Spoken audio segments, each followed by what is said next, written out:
Hey everybody, it's Eric from EPautos.com, your libertarian car guy.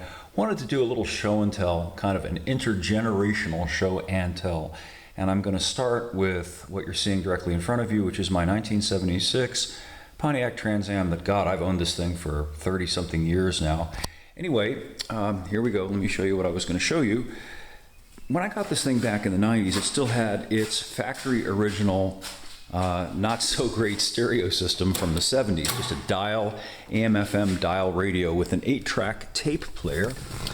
And hopefully you can see I replaced this with what was then a state-of-the-art Kenwood tape deck stereo. You can still, the 8-track is still there, by the way, it's just not hooked up.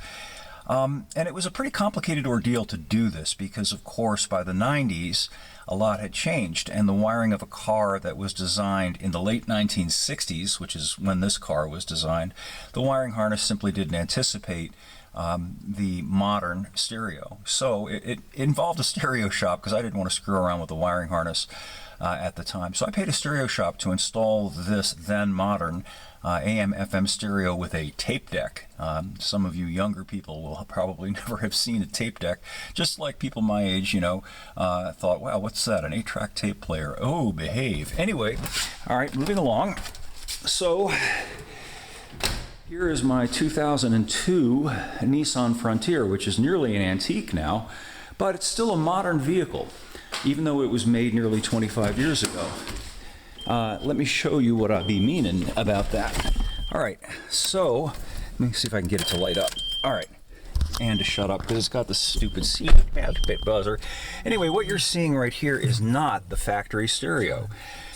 When this truck was new, it came with an okay AM/FM stereo with a CD slot. Now here we are in 2025, and not many people want to play their CDs anymore. You want to be able to stream Bluetooth and so on, which I am able to do because I was able to easily replace the factory unit with this aftermarket head unit. The head unit, and again, I apologize for the really crappy quality of the videos here. I'm trying to deal with that. Anyway, this is the head unit.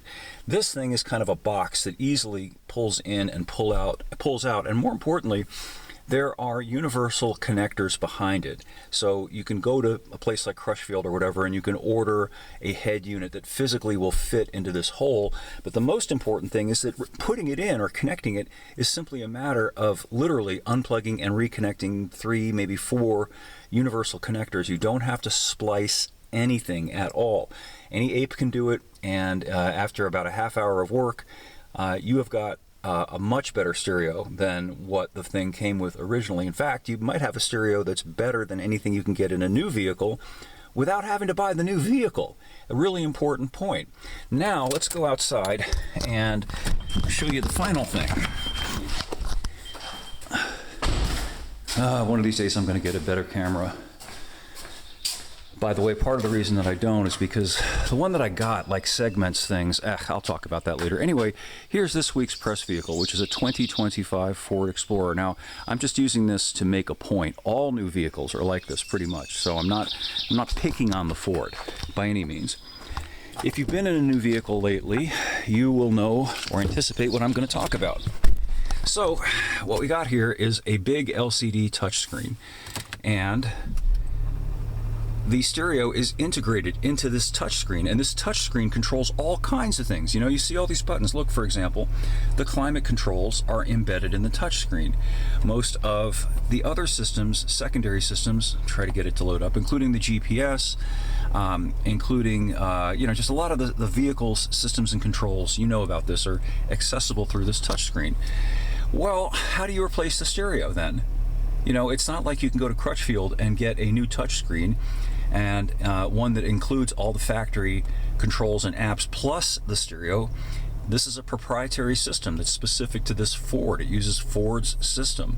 So you can't just get an aftermarket replacement for it. And physically, it's a whole lot more difficult to remove this thing.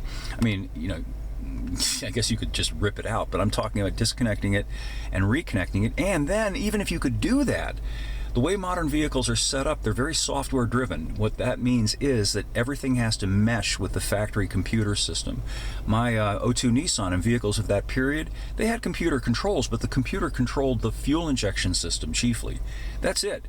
It did not have anything to do with, for example, the power windows or the headlights. You could replace components like that, physically replace them, just remove, put the new one in, hook them up, and you were done.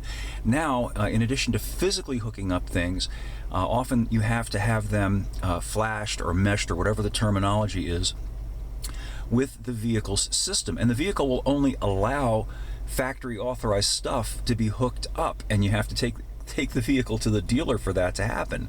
So it's a whole lot more involved. And the sucky thing about that is, while these new cars have really good stereos, this Ford has a high-end Bang & Olufsen stereo, you're pretty much stuck with what you got. And there's another thing about this that's kind of interesting in that, if you want the top-of-the-line stereo, you pretty much have to buy the top-of-the-line trim now.